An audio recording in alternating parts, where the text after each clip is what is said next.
તો ચાલો વિદ્યાર્થી મિત્રો, આજે આપણે છે ખૂબ જ અગત્યના ટોપિક વિશે છે આજે ચર્ચા કરવાની છે. ખૂબ જ અગત્યનો કહી શકાય અને દાખલાની અંદર પણ જેનો વારંવાર ઉપયોગ થાય એવો ટોપિક છે આજે આપણે જોવાનો છે મિત્રો. અને એ ટોપિક છે કિર્ચોફના નિયમ. મિત્રો, ઘણી વખત એટલા બધા જટિલ પરિપથો, અઘરા પરિપથો એવા આપ્યા હોય છે કે જે પરિપથને ઉકેલવા માટે માત્ર અવરોધના શ્રેણી સમાંતર જોડાણ કે માત્ર ઓહમના નિયમથી કામ ચાલી શકે નહીં. તો આવા પરિપથોને ઉકેલવા માટે આપણે બીજા કેટલાક નિયમોની પણ જરૂર પડશે અને એ નિયમો છે કિર્ચોફના નિયમ. આ વિભાગની અંદર આપણે કિર્ચોફના બે નિયમો છે જોવાના છે.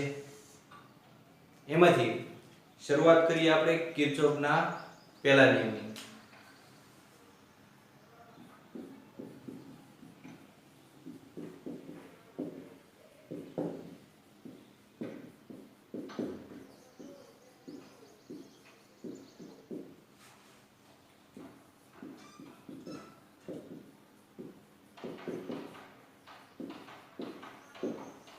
તો કિર્ચોફનો પહેલો નિયમ છે એ જંક્શનનો નિયમ છે. સૌપ્રથમ તો જંક્શન એ શું એ આપણે સમજવું જરૂરી છે.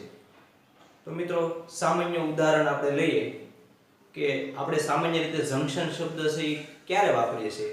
તો કોઈ રેલવે સ્ટેશને જઈએ તો ત્યાં ઘણી વખત છે ઘણી જગ્યાએ છે રેલવે સ્ટેશનમાંથી અલગ અલગ છે જુદી જુદી શાખાઓ છે વહેંચાતી હોય છે. અલગ અલગ રેલવે ટ્રેક છે એ વહેંચાયેલા હોય છે કે જ્યાંથી બે ત્રણ રસ્તાઓ છે અલગ અલગ વહેંચાતા હોય છે. તો એમને આપણે જંક્શન કહીએ છીએ. બે અથવા બેથી વધારે શાખાઓમાં જ્યારે રસ્તો વહેંચાતો હોય તો ત્યારે આપણે એમને જંક્શન કહીએ છીએ. તો એવા જ એક જંક્શનનો નિયમ છે આપણે કિર્ચોફનો પહેલો નિયમ છે જોવાનો છે મિત્રો. આ નિયમ છે વિદ્યુત ભાર સંરક્ષણના નિયમ તરીકે પણ ઓળખાય છે, અથવા તો આ નિયમની અંદર વિદ્યુત ભારના સંરક્ષણના નિયમનો આપણે ઉપયોગ કરવાનો છે મિત્રો. તો જોઈએ જંક્શનનો નિયમ. જંક્શનનો નિયમ સમજતા પહેલા આપણે એની આકૃતિ છે દોરીએ કે દાખલા તરીકે ઓ એક જંક્શન છે, એથી અલગ અલગ જુદી જુદી શાખાઓ છે એમાં પ્રવાસી વહેંચાય છે. દાખલા તરીકે ઓ આગળ દાખલ થતો પ્રવાહ એને આપણે I1 અને I2 નામ આપીએ. ત્યાંથી બહાર નીકળતો પ્રવાહ એને આપણે I2, I3 અને I4 નામ આપીએ. આ નિયમની અંદર મિત્રો સૌપ્રથમ તો પ્રવાહની દિશા દર્શાવવા માટે આપણે એરાનો ઉપયોગ કરશું. એરાના આધારે આપણે ખ્યાલ આવશે કે પ્રવાહ છે દાખલ થાય છે કે બહાર નીકળે છે, ખ્યાલ આવશે. અહીંયા આપણે જોઈ શકીએ કે ઓ એક જંક્શન છે, આને આપણે નામ આપ્યું છે જંક્શન, કારણ કે અહીંયા ઓ આગળ છે 5 અલગ અલગ શાખાઓ છે, એમાં એની વહેંચણી થાય છે પ્રવાહની. જોઈએ તો I1 ને I2 આ બંને પ્રવાહો છે ઓ આગળ દાખલ થાય છે એવું આપણે જોઈ શકીએ છીએ. જ્યારે I2, I3 અને I4 આ ત્રણ પ્રવાહો આ શાખામાંથી બહાર નીકળતા હોય એવું આપણે આકૃતિમાં દર્શાવ્યું છે. તો ઓ ને આપણે જંક્શન કહીશું. હવે કિર્ચોફનો પહેલો નિયમ એવું કહે છે મિત્રો કે કોઈ પણ જંક્શન હોય તો જંક્શન આગળ દાખલ થતો પ્રવાહ એ જંક્શન માંથી બહાર નીકળતા પ્રવાહના સરવાળા બરાબર હોય છે, અથવા તો જંક્શન આગળ દાખલ થતા પ્રવાહનો સરવાળો એ જંક્શન માંથી બહાર નીકળતા પ્રવાહના સરવાળા બરાબર હોય છે. તો આને આપણે કિર્ચોફનો પહેલો નિયમ કહીએ છીએ.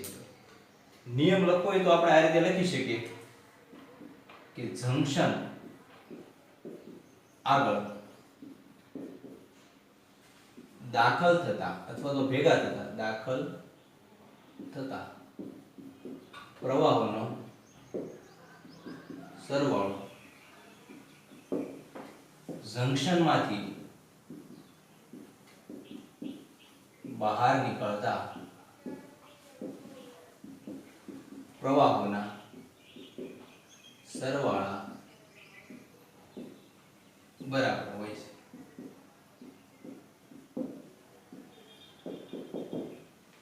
નિયમ એવો છે કે જંક્શન આગળ જેટલા પ્રવાહો દાખલ થાય છે એ બધા જ પ્રવાહોનો સરવાળો કરવામાં આવે તો આપણને જંક્શનમાંથી બહાર નીકળતા પ્રવાહોના સરવાળા બરાબર મળશે. દાખલા તરીકે આપણે અહીં આકૃતિમાં જોઈએ કે જંક્શન આગળ છે બે પ્રવાહો દાખલ થાય છે I1 અને I2. આ બંને પ્રવાહો જંક્શનમાં દાખલ થાય છે. જ્યારે I2, I3 અને I4 આ ત્રણ પ્રવાહો છે, સોરી I3, I4 અને I5 નામ આપશું આપણે કારણ કે I2 અહીં આવી ગયો છે. I3, I4 અને I5 તો આ ત્રણ પ્રવાહો છે એમાંથી બહાર નીકળશે. તો કિર્ચોફના પહેલા નિયમના આધારે આપણે એવું લખી શકીએ કિર્ચોફના પહેલા નિયમ મુજબ અથવા તો કિર્ચોફના જંક્શનના નિયમ મુજબ દાખલ થતો વિદ્યુત પ્રવાહ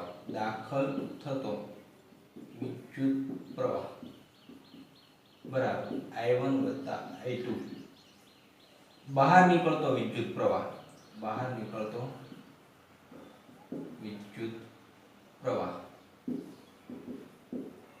બરાબર I3 + I4 + I5.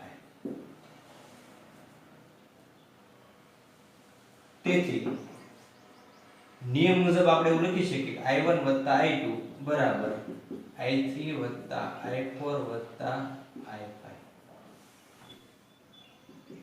I1 + I2 I3 I4 I5 એને આ બાજુ લાવીએ તો plus minus I3 plus I4 આ બાજુ છે માઈનસ I4 પ્લસ I5 આ બાજુ છે તો માઈનસ I5 બરાબર 0.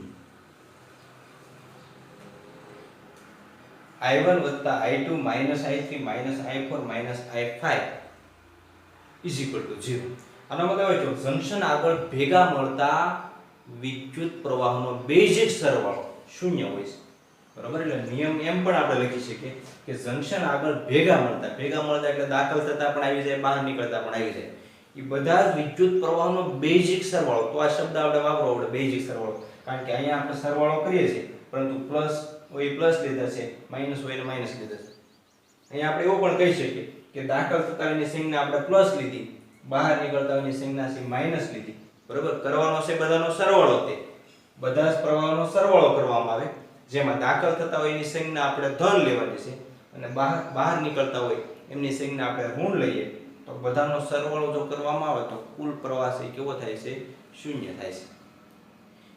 આના આધારે આપણે એવું કહી શકીએ કે વિદ્યુત ભાર એનો સંગ્રહ થતો નથી અથવા તો વિદ્યુત ભાર છે નાશ પામતો નથી. જેટલો વિદ્યુત ભાર અહીંયા દાખલ થાય બરાબર એટલો જ વિદ્યુત ભાર ત્યાંથી બહાર નીકળે. વિદ્યુત ભારના આધારે આપણે વિદ્યુત પ્રવાહ લખી શકીએ. બરાબર, આ નિયમની તમારે તારવણી મેળવવી તો જૂની ટેક્સ્ટ બુકની અંદર આ પ્રમાણે આપેલી હતી કે દાખલા તરીકે અહીંયા I1 વિદ્યુત પ્રવાહ છે, એના કારણે દાખલ થતો વિદ્યુત ભારનો જથ્થો છે Q1 છે, અહીંયા Q2 છે, બહાર નીકળતો વિદ્યુત ભાર Q3 છે, અહીંયા Q4 છે અને અહીંયા Q5 છે. તો કુલ વિદ્યુત ભાર છે એ હંમેશા 0 થાય. જંક્શન આગળ ભેગો થતો કુલ વિદ્યુત ભાર હંમેશા કેવો હોય છે? 0 હોય છે. એનો બેઝિક સરવાળો કરવામાં આવે તો 0 હોય છે. તો Q1 + Q2 એ દાખલ થાય છે. આ Q3 Q4 Q5 બહાર નીકળશે, તેની સંજ્ઞા આપણે માઈનસ લઈએ તો -Q3 -Q4 -Q5 બરાબર 0. દાખલા તરીકે t સમય જેટલો લાગે છે અને સમય, તો Q1 ની જગ્યાએ શું લખશું? I1 × t Q2 ની જગ્યાએ I2 × t -I3 × t -I4 × t -I5 × t બરાબર 0. કારણ કે Q બરાબર આપણે શું લખી શકીએ મિત્રો? IT. તો અહીંયા Q1 ની જગ્યાએ I1t બરાબર. દાખલા તરીકે t સમય માટે આપણે ગણતરી કરવી છે તો Q2 ની જગ્યાએ I2t બરાબર. બધામાંથી જો t કોમન નીકળે છે, t સામેની સાઈડ જશે એટલે 0 થઈ જશે. તો I1 + I2 -i3 -i4 -i5 બરાબર 0, જે આપણને ઉપર મુજબનું જ સમીકરણ છે એ આપશે. તો આ રીતે પણ કહી શકીએ કે જંકશન આગળ ભેગા મળતા વિદ્યુત ભારો નો સરવાળો, બેઝિક સરવાળો છે હંમેશા શૂન્ય થાય છે. એનો મતલબ એ છે કે વિદ્યુત ભારનું સંરક્ષણ થાય છે. બરાબર. તો આ રીતે આ નિયમનો આપણે દાખલાની અંદર પણ ઉપયોગ કરશું. જ્યાં ઉપયોગ કરવાનો આવશે ત્યાં ખાસ યાદ રાખશું કે દાખલ થતો પ્રવાહ આપણે ધન લીધો હોય તો બહાર નીકળતો પ્રવાહ છે એ કેવો લેશું મિત્રો? આપણે ઋણ લેશું. બરાબર. અહીંયા આપણે દાખલ થતો પ્રવાહ ધન ગણેલું છે એટલે બહાર નીકળતો પ્રવાહ ઋણ ગણીશું. આનાથી ઉલટી પણ સંજ્ઞા પદ્ધતિ તેમ લઈ શકો. દાખલા તરીકે દાખલ થતો પ્રવાહ તમે ઋણ લીધો હોય તો બહાર નીકળતો પ્રવાહ છે આપણે કેવો લેવો પડે? ધન લેવો પડે, તો પણ ચાલે. તો આ રીતે જંકશન આગળ ભેગા મળતા વિદ્યુત પ્રવાહનો બેઝિક સરવાળો હંમેશા કેવો થાય છે? શૂન્ય થાય છે. એને આપણે કિર્ચોફનો પહેલો નિયમ કહીશું. બરાબર. આ પ્રમાણે પણ લખી શકીએ કે જંકશન આગળ દાખલ થતા પ્રવાહનો સરવાળો બરાબર જંકશનમાંથી બહાર નીકળતા પ્રવાહનો બેઝિક સરવાળો. બીજું મિત્રો, આકૃતિના આધારે આપણે એ પણ જોઈ શકીએ જેટલો પ્રવાહ દાખલ થાય છે એટલો જ બહાર નીકળે, કારણ કે બીજો ક્યાંય વેડફાતો નથી અથવા તો વિદ્યુત ભારનો ક્યાંય સંગ્રહ થઈ શકતો નથી. સંગ્રહ થતો હોય તો આ બંને સમાન મળી શકે નહીં. તો આ રીતે કિર્ચોફનો પહેલો નિયમ. જોઈએ હવે કિર્ચોફનો બીજો નિયમ. બીજો નિયમ મિત્રો લૂપનો નિયમ છે. લૂપ એટલે કે બંધ ગાળો. આ નિયમ ત્યારે જ લાગુ પડી શકાય જ્યારે બંધ ગાળો રચાતો હોય. પહેલો નિયમ ત્યારે જ લાગુ પડી શકાય જ્યારે ત્યાં જંકશન હોય. એવી જ રીતે બીજો નિયમ છે આપણે ક્યારે લાગુ પાડી શકીએ? તો એ બંધ ગાળો હોય ત્યારે જ આપણે લાગુ પાડી શકીએ. એટલા માટે બીજા નિયમને બંધ ગાળાનો નિયમ અથવા તો લૂપનો નિયમ કહેવામાં આવે છે. હવે તમને એક બોર્ડની અંદર એક પરિપથ છે આપણે દોરેલો આપ્યો છે. આ પરિપથની અંદર સૌપ્રથમ આપણે જોઈએ તો એકદમ જટિલ પરિપથ છે મિત્રો. બરોબર. આ પરિપથ છે ઉકેલવો જટિલ છે. માત્ર જો શ્રેણી સમાંતર જોડાણ અથવા તો ઓહમનો નિયમ વાપરીએ તો આ પરિપથ છે ને ઉકેલી શકીએ નહીં. ઘણી વખત તમને આવો પરિપથ આપે, કોઈ પણ શાખામાંથી વહેતો પ્રવાહ મેળવવાનો કે અથવા તો અવરોધના બે છેડા વચ્ચેનો વિદ્યુતસ્થિતિમાન મેળવવાનો કે તો આપણે છે એ કિર્ચોફનો પહેલો અને બીજા નિયમનો ઉપયોગ કરવો પડે. હવે જોઈએ કિર્ચોફનો બીજો નિયમ. તો આ નિયમની અંદર મિત્રો આપણે વિદ્યુતસ્થિતિમાનના તફાવતનો સરવાળો કરવાનો છે. બરાબર. કે આપેલા બંધ ગાળાની અંદર વિદ્યુતસ્થિતિમાનનો તફાવત અથવા તો વિદ્યુતસ્થિતિમાનનો બેઝિક સરવાળો કરવામાં આવે તો તે હંમેશા શૂન્ય થતો હોય છે. જ્યારે આખો બંધ ગાળો પૂરો થાય મિત્રો ત્યારે કુલ વિદ્યુતસ્થિતિમાનનો તફાવત હંમેશા કેવો થતો હોય છે? શૂન્ય થતો હોય છે. જ્યારે બંધ ગાળો હોય ત્યારે. હવે કુલ વિદ્યુતસ્થિતિમાનમાં કયું વિદ્યુતસ્થિતિમાન આવે? તો એની અંદર જો બેટરી આવતી તો બેટરીનું વિદ્યુતસ્થિતિમાન પણ ગણવામાં આવે અને કોઈ અવરોધ આપ્યો તો અવરોધના બે છેડા વચ્ચેનું વિદ્યુતસ્થિતિમાન પણ એની અંદર આપણે લેવું પડે. હવે બેટરીનું વિદ્યુતસ્થિતિમાન તો બરોબર કે અંદર લખ્યું હોય કે એટલા વોલ્ટ, દાખલા તરીકે અહીં 45 વોલ્ટ લખ્યું, પરંતુ અવરોધનું વિદ્યુતસ્થિતિમાન, અવરોધના બે છેડા વચ્ચેનું વિદ્યુતસ્થિતિમાન ક્યું લેવું? તો અવરોધના બે છેડા વચ્ચેનું વિદ્યુતસ્થિતિમાન એટલે મિત્રો તે અવરોધ એને ગુણ્યા એમાંથી વહેતો પ્રવાહ એટલે કે V બરાબર IR મુજબ આપણને એનું વિદ્યુતસ્થિતિમાન મળશે. હવે અહીંયા આપણે બેઝિક સરવાળો કરવાનો છે. તો બેઝિક સરવાળો કરતી વખતે આપણે કઈ બાબત ધ્યાન રાખવાની? તો બેઝિક સરવાળો કરતી વખતે જો બેટરીનું આપણે વિદ્યુતસ્થિતિમાન ધન ગણવું કે ઋણ એ શેના આધારે ખ્યાલ આવશે? તો ત્યારે આપણે આખા બંધ ગાળાની અંદર આપણે મુસાફરી ચાલુ કરશું. કોઈ એક બિંદુથી શરૂ કરશું. દાખલા તરીકે આપણે H બિંદુથી મુસાફરી શરૂ કરી હોય તો ફરી પાછા આપણે H બિંદુ આગળ આવીએ તો આ રીતે મુસાફરીની અંદર જો આપણે માઈનસ થી પ્લસ બેટરીની અંદર ઋણ ધ્રુવથી ધન ધ્રુવ તરફ જઈએ તો ત્યારે બેટરીનું વિદ્યુતસ્થિતિમાન ધન લેવાનું.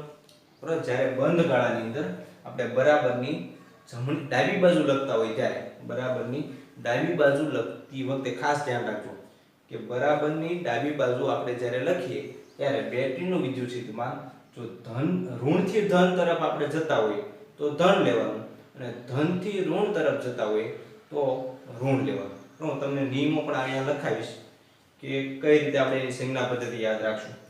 ત્યારબાદ અવરોધનું વિદ્યુતસ્થિતિમાન કેવું લેવું? તો અવરોધની અંદર પ્રવાહ જો આપણી સાથે ચાલતો હોય, મુસાફરીની અંદર પ્રવાહ આપણી સાથે હોય, બરોબર એરાના આધારે આપણે ખ્યાલ આવશે કે એરો જો આપણી સાથે હોય બરોબર આપણા મુસાફરીની દિશામાં જો એરો આવતો હોય તો વિદ્યુત સ્થિતિમાન છે ઋણ ગણવું અને જો પ્રવાહ સામે આવતો હોય એટલે કે આપણી મુસાફરી જે દિશામાં થતી હોય એની સામેની દિશામાંથી એરો આપણને સામે મળતો હોય તો ત્યારે આપણે અવરોધનું વિદ્યુત સ્થિતિમાન છે અવરોધના બે છેડા વચ્ચેનું વિદ્યુત સ્થિતિમાન છે એ ધન ગણશું. તો આ રીતે લૂપનો અથવા તો બંધ ગાળાનો નિયમ છે. સૌપ્રથમ આપણે એ નિયમ લખીએ. અવરોધો અને વિદ્યુત કોષ ધરાવતા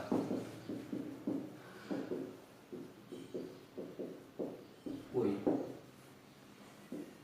બંધ ગાળાના વિદ્યુત સ્થિતિમાન બેઝિક સરવાળો હંમેશા શૂન્ય હોય છે.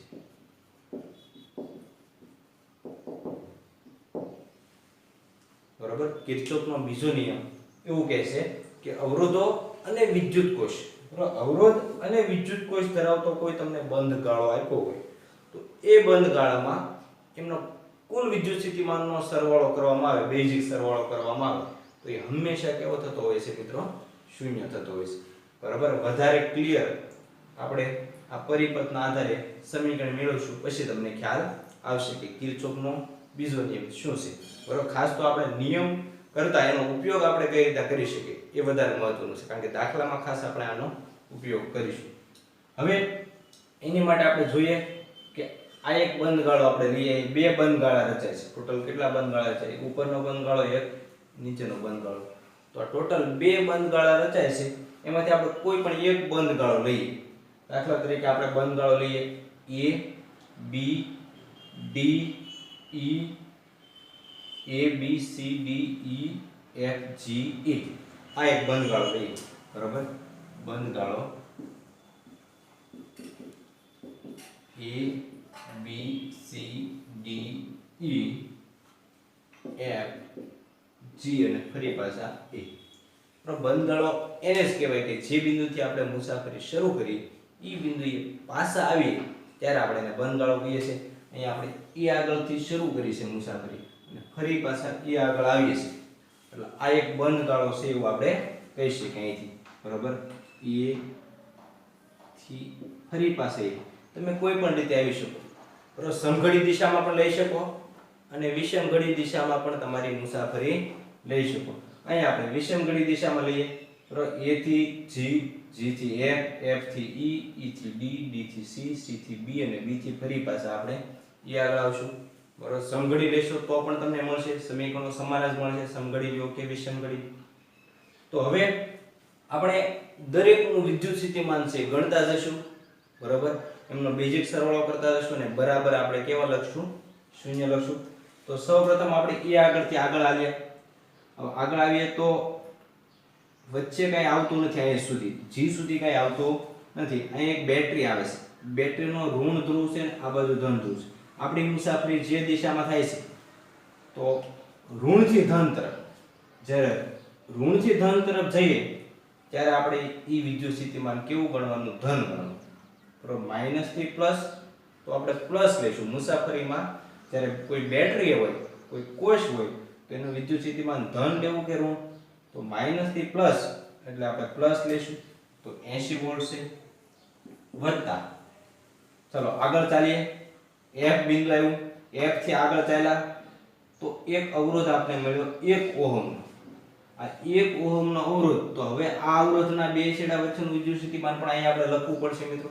હવે ઈ વિદ્યુત સ્થિતિમાન કેટલું છે તો વિદ્યુત સ્થિતિમાન જ્યારે અવરોધનું મેળવવાનું હોય ત્યારે શું કરવાનું કે એ અવરોધ ગુણ્યા એમાંથી પસાર થતો પ્રવાહ. એમાંથી કેટલો પ્રવાહ પસાર થાય છે અહીંયા આપણે જોઈ શકીએ છીએ કે I2 પ્રવાહ. બરાબર અને I2 પ્રવાહ અહીંયા પણ હશે કારણ કે શ્રેણીમાં જ છે એટલે અહીંયા પણ કેટલો પ્રવાહ હશે મિત્રો I2 પ્રવાહ હશે એટલે અહીંયા આવશે I2 એને ગુણ્યા એનો અવરોધ એટલે કે 1 ઓહમ છે એટલે 1. હવે ઈ આપણે પ્લસ લેવું કે માઈનસ ઈ કઈ રીતે ખબર પડશે તો I2 ગુણ્યા અવરોધ 1 ઓહમ નો અવરોધ છે એટલે I2 ગુણ્યા 1 આ અવરોધના બે છેડા વચ્ચેનું વિદ્યુત સ્થિતિમાન. તો આપણી મુસાફરીમાં આપણે પહેલા બેટરીથી આગળ આવ્યા તો અવરોધ, હજુ આગળ જશું આપણે.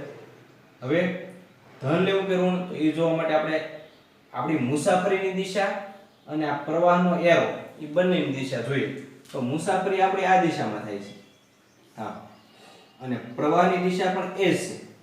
બંને જ્યારે એક દિશામાં હોય ત્યારે મેં કીધું એમ કે આપણે નિશાની કેવી લઈશું? ઋણ લઈશું. ત્યારે એનું વિદ્યુત સ્થિતિમાન ઋણ લઈશું. એટલે અહીંયા આપણે જે પ્લસ નિશાની છે ત્યાં શું આવશે મિત્રો? માઈનસ આવશે. આપણે સરવાળો જ કરીએ છીએ એટલે પહેલા સરવાળો લખીએ અને અહીંયા આપણે ટોટલ છે એ પ્રવાહ છે એની અંદર માઈનસ નિશાની મૂકી દઈએ. એટલે માઈનસ I2 ગુણ્યા 1 થઈ ગયું. આપણે બેઝિક સરવાળો જ કરીએ છીએ પણ ઋણ મળશે આપણને. ચાલો આગળ ચાલીએ. આગળ ઈ બિંદુ માત્ર આપણે જોવાનું એ છે કે અવરોધ અને કોષ આ બે વસ્તુ આપણે મળવી જોઈએ. આગળ ચાલ્યા તો પાછો એક અવરોધ આવ્યો. કેટલા ઓહમનો અવરોધ છે? 20 ઓહમનો. એમાંથી વહેતો પ્રવાહ, તો એ તો પ્રવાહ I2 જ હશે. પ્રવાહ આપણી મુસાફરીની દિશામાં જ છે. તો પ્રવાહ જ્યારે આપણે સાથે ચાલતો હોય તો આપણી દિશામાં જ હોય, આપણે ગતિની દિશામાં જ હોય, તો ત્યારે આપણે માઈનસ લેશું. એટલે ફરી પાછા પ્લસ માઈનસ I2 ગુણ્યા અવરોધ કેટલો છે? તો 20 ઓહમ. આ માઈનસ શા માટે મૂક્યા? ખ્યાલ આવ્યો મિત્રો? કે પ્રવાહની દિશા જો આપણી સાથે હોય તો માઈનસ એનો વિદ્યુત સ્થિતિમાન લેશું. પ્રવાહ જો સામે આવતો હોય તો આપણે પ્લસ લેશું. ત્યાંથી આગળ ચાલ્યા તો ડી બિંદુ આગળ પહોંચ્યા. આપણે ક્યાં પહોંચવાનું છે? તો આપણે એ સુધી આવવાનું છે. હવે ડી આગળ આવ્યા તો પાછી એક બેટરી આવી. હવે બેટરીનું વિદ્યુત સ્થિતિમાન ધન લેવું કે ઋણ? તો માઈનસ થી પ્લસ હોય ત્યારે શું લેવાનું મિત્રો? પ્લસ લેવાનું. અહીંયા પણ માઈનસ થી પ્લસ હતું એટલે પ્લસ 80 લીધું હતું. અહીંયા પણ માઈનસ થી પ્લસ છે એટલે પ્લસ 45 વોલ્ટ આવશે. ચાલો આગળ ચાલીએ તો ફરી પાછો એક અવરોધ આવ્યો. કેટલા ઓહમનો અવરોધ છે? 1 ઓહમનો અવરોધ છે. હવે એમાંથી વહેતો પ્રવાહ કેટલો છે મિત્રો? તો એ જોવા માટે આપણે આગળ જઈએ તો I3. હવે I3 અહીં કે વહેંચાતો નથી, બરાબર? એટલે અહીંયા I3 હોય તો અહીંયા પણ કેટલો હશે? I3, કારણ કે આ I3 અહીંથી જ અહીંયા પહોંચ્યો હશે મિત્રો. એટલે આ પ્રવાહ પણ આપણે અહીંયા લખશું I3 અહીંયા, બરાબર? જે ટોટલ I2 અહીંયા આવ્યો તો વહેંચાઈ ગયો એટલે આમાં I3 આવશે. તો I3 ગુણ્યા 1 ઓહમ. હવે I3 આપણી સાથે જ ચાલે છે એટલે માઈનસ લેશું. તો પ્લસ I3 ગુણ્યા માઈનસ અવરોધ કેટલો છે? તો 1 ઓહમ. 1 ઓહમ આવશે મિત્રો. ચાલો આગળ ચાલીએ છીએ તો પાછો એક અવરોધ આવશે 40 ઓહમનો. તો ફરી વખત પાછો પ્રવાહ આપણી સાથે જ છે એટલે I3 ગુણ્યા માઈનસ 40 ઓહમ. ચલો ત્યાંથી આગળ ચાલ્યા તો એ બિંદુ આવી ગયું જ્યાંથી આપણે મુસાફરી શરૂ કરી હતી ત્યાં ફરી પાછા આવી ગયા. એટલે હવે બરાબર શું લખશું મિત્રો? 0 લખશું. ખ્યાલ આવ્યો? ફરી વખત આખું સમીકરણ જોઈએ. કિર્ચોફના બીજા નિયમના આધારે જ મેં આ સમીકરણ લખ્યું છે મિત્રો. કોઈ એક બંધ ગાળો પસંદ કરી લો. આપણે એક બંધ ગાળો પસંદ કર્યો A B C D E F G A, બરાબર? આ બંધ ગાળામાં આપણે વિષમઘડી અથવા તો સમઘડી કોઈ પણ દિશામાં ચાલી શકીએ. અહીંયા આપણે સમઘડી દિશામાં વિષમઘડી દિશામાં ચાલીએ છીએ, બરાબર? તો એની માટે આપણે E આગળથી શરૂઆત કરશું. પહેલા બેટરી આવશે માઈનસ થી પ્લસ એટલે પ્લસ 80 વોલ્ટ. ત્યાર પછી અવરોધ આવ્યો. અવરોધ હોય ત્યારે વિદ્યુત સ્થિતિમાન એટલે એમાંથી વહેતો પ્રવાહ ગુણ્યા એ અવરોધ. પ્લસ લેશું માઈનસ તો સાથે ચાલતો હોય તો માઈનસ આવશે એટલે માઈનસ વત્તા આગળ આવ્યા તો ફરી પાછો એક અવરોધ આવ્યો. એમાં પણ પ્રવાહ આપણી સાથે ચાલે છે. આમાં પણ I2 છે એટલે આમાં પણ I2 છે એટલે માઈનસ I2 ગુણ્યા 20. આગળ આવ્યા તો એક બેટરી આવી માઈનસ થી પ્લસ તો પ્લસ 45 વોલ્ટ. ફરી પાછા આગળ ચાલ્યા તો એક અવરોધ આવ્યો. અવરોધમાંથી વહેતો પ્રવાહ કેટલો છે આપણે ખ્યાલ નથી તો આગળ જોઈએ તો અહીંયા I3 છે. એનો મતલબ અહીંયા I3 હોય તો આ પણ કેટલો છે? I3, કારણ કે અહીંથી ક્યાંય પ્રવાહની વહેંચણી થતી નથી, સીધો જ પ્રવાહ અહીંથી અહીંયા સુધી પહોંચે છે. એટલે I3 ગુણ્યા 1 પણ એ કેવા આવશે? માઈનસ આવશે, કારણ કે પ્રવાહ આપણી સાથે જ ચાલે છે હજુ, બરાબર? ત્યાંથી આગળ આવ્યો તો 40 ઓહમ. એમાં પણ પ્રવાહ આપણી સાથે જ છે એટલે I3 ગુણ્યા માઈનસ 40. અને ફરી આગળ આવ્યા તો એ બિંદુએ આપણે ફરી પાછા પહોંચી ગયા એટલે બરાબર કેવા લખશું આપણે? 0. આ આપણે બધા જ વિદ્યુત સ્થિતિમાન લખ્યા છે. એનો આપણે બેઝિક સરવાળો, બરાબર? બધા જ વિદ્યુત સ્થિતિમાનમાં ક્યાં આવે? તો એક કોષોના આવશે અને અવરોધના બે છેડા વચ્ચેના આવશે. એના બરાબર 0.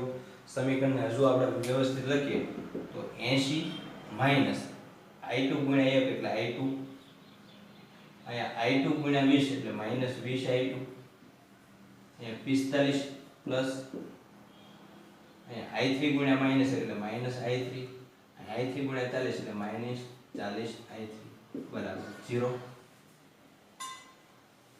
ચલો હવે i2 વાળા પદનો સરવાળો i2 વાળા પદ સાથે એ પેલા આંકડાનો સરવાળો કરી નાખીએ તો 80 અને 45 એટલે 5 અને 8 ને 4 એટલે 125 માઈનસ i2 ને માઈનસ 20 i2 એટલે માઈનસ 21 i2, આ માઈનસ i3 ને માઈનસ 40 એટલે માઈનસ 41 i3 બરાબર 0. તો આ આપણે એક સમીકરણ મળ્યું. હજુ આપણે આંકડાને આગળ રાખી i2 i3 વાળા પદને સામાન્ય સરળ 21 i2 માઈનસ વત્તા 41 i3 બરાબર 125.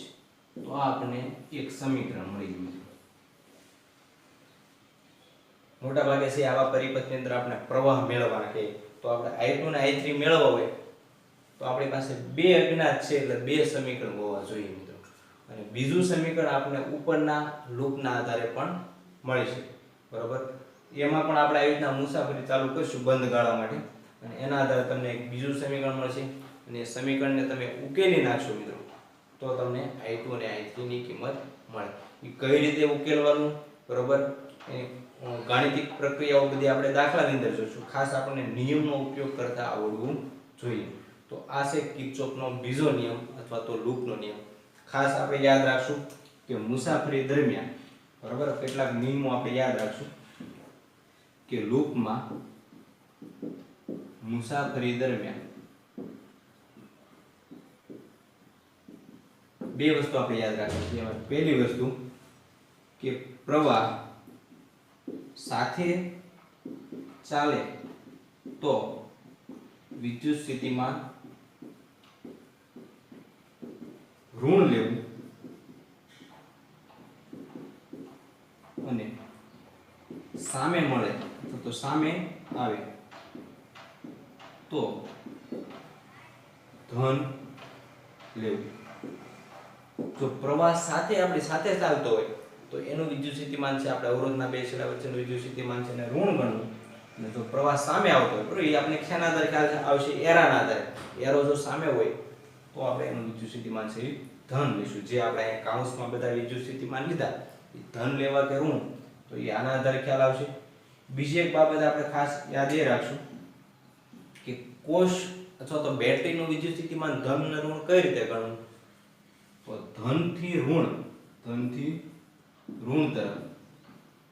તરફ જઈએ તો તમે ધન ધ્રુવથી ઋણ ધ્રુવ તરફ જાઓ તો વિદ્યુત સ્થિતિમાન તો કોષનું કોષ અથવા તો બેટરી નું વિદ્યુત સ્થિતિમાન ઋણ લેવું. જો આપણે ધનથી ઋણ તરફ જઈએ મુસાફરી દરમિયાન તો એ વિદ્યુત સ્થિતિમાન આપણે બેટરીનું છે ઋણ લેવાનું. આનાથી ઉલટું જો ઋણથી ધન તરફ જઈએ તો બેટરીનું વિદ્યુત સ્થિતિમાન ધન લેવું. બરાબર, સમીકરણમાં આપણે બરાબરની ડાબી બાજુ જ્યારે લખીએ ત્યારે જો આપણે ઋણથી ધન તરફ જતા હોઈએ તો બેટરીનું વિદ્યુત સ્થિતિમાન છે કેવું ગણવું? ધન ગણવું. બરાબર, અને એનાથી ઉલટું કે ધનથી ઋણ તરફ જતા હોય તો આપણે બેટરીનું વિદ્યુત સ્થિતિમાન છે એ ઋણ લેવું. દાખલા તરીકે અહીંયા આપણે આ રીતે મુસાફરી કરી, બરાબર, વિષમ ઘડી દિશામાં તો માઈનસ થી પ્લસ તરફ આપણે જઈએ છીએ. આમ જઈએ છીએ તો માઈનસ થી પ્લસ, તો પ્લસ છે એટલે આપણે પ્લસ 80 વોલ્ટ લખાય ને, બરાબર. એ રીતે અહીંયા જોઈએ તો માઈનસ થી પ્લસ તરફ જઈએ છીએ આપણે, બરાબર. અહીંથી આમ ફરતા આ રીતે આવ્યા તો અહીંયા પણ માઈનસ થી પ્લસ એટલે આપણે અહીંયા 45 વોલ્ટ જે લીધા એ કેવા લીધા? પ્લસ લીધા. કદાચ આપણે મુસાફરી છે એકદમ સમઘડી દિશામાં લીધી હોય તો આપણે પ્લસ થી માઈનસ આવત. પ્લસ થી માઈનસ આવે તો અહીંયા આપણે પ્લસ 45 એની જગ્યાએ શું લેવા પડે મિત્રો? માઈનસ 45. એ રીતે અહીંયા પ્લસ 80 આપણે લીધા એ જગ્યાએ કેવા લેવા પડે? માઈનસ 80. ખ્યાલ આવે છે મિત્રો? તો આ રીતે આપણે છે એ સમીકરણ મળશે. તમે સમઘડીય અથવા વિષમઘડીય બેમાંથી કોઈ પણ દિશા પસંદ કરી શકો, બરોબર? એની માટે તમે મુક્ત છો. તો ચાલો આ રીતે આપણે કિર્ચોફનો બીજો નિયમ પણ જોયું, એનો ઉપયોગ પણ કઈ રીતે કરી શકાય, એનો આપણે સમીકરણ પણ મેળવ્યું, બરોબર? વધારે તમને ખ્યાલ છે ત્યારે જ આવશે જો જ્યારે તમે આ પ્રકારના દાખલાની પ્રેક્ટિસ કરશો. અને એ આપણે આગળના વિડીયો લેક્ચરની અંદર આ પ્રકારના છે જટિલ પરિપથોના છે દાખલાઓ છે એ સોલ્વ કરશું. ચાલો આજના વિડીયો લેક્ચરમાં બસ આટલું જ.